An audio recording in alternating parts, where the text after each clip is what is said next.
மல்லி madam geometry box வாங்க வந்துட்டு இருந்தாங்களா? நான் அப்படியே கார்ல அவங்களை ஏத்திக்கிட்டு போய் சாரை பிக்கப் பண்ணிட்டு அப்படியே ஜாமெட்ரி பாக்ஸை வாங்கிட்டு வந்துட்டோம்.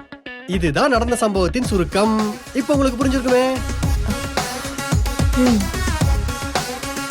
வீட்டை விட்டு போனவ மனசை கெடுத்து இவன் தான் திரும்ப வீட்டுக்கு கூட்டிட்டு வந்திருக்கான்.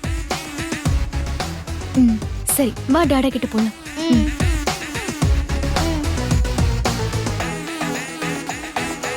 நீ இன்னும் தெளிவான மாதிரி தெரியலையா? வேற என்ன டவுட்?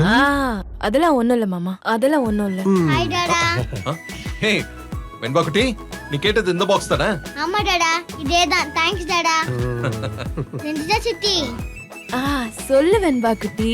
மல்லிமா வீட்ல இல்ல, வீட்டை விட்டு போயிட்டாங்கன்னு சொன்னீங்க.